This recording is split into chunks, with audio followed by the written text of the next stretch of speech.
बिस्मिल्लाहिर्रहमानिर्रहीम।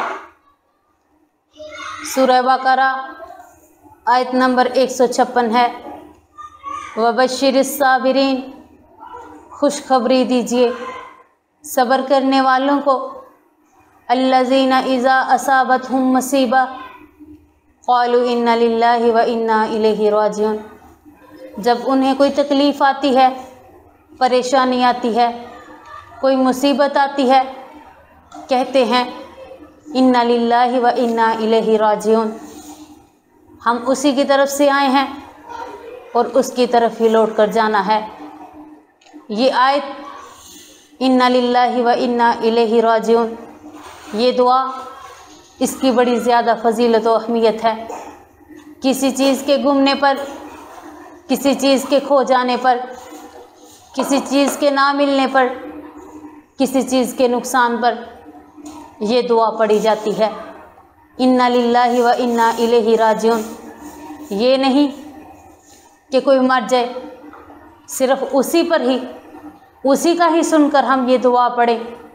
नहीं, आज हमारे माशरे की कम इल्मी की वजह से इस दुआ को सिर्फ मरने वाले तक ही महदूद कर दिया गया है।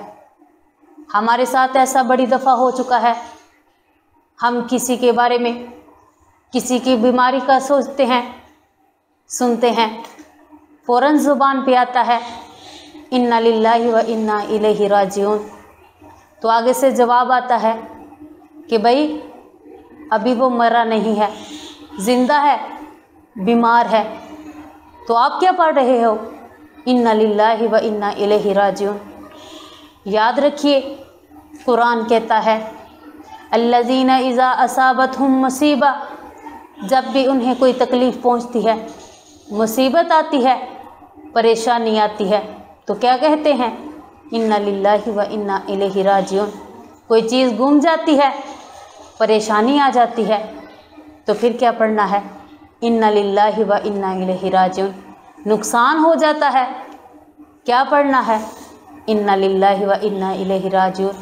कोई बीमार होता है, सेहत चलेगी, बीमारी आ गई है, क्या पढ़ना है? इन्ना लिल्लाहि व इन्ना इलैहि राजिऊन। ये दुआएं हैं जो हमारे लाइल्मी, कम इल्मी की वजह से हमें पता नहीं है, हमें मालूम नहीं है कि इनका क्या फ़ायदा है, किस वक़्त ये दुआ पढ़नी है। आपकी कोई चीज़ गुम जाती है, नुकसान हो जाता है, तो आप ये दुआ पढ़ सकते हैं।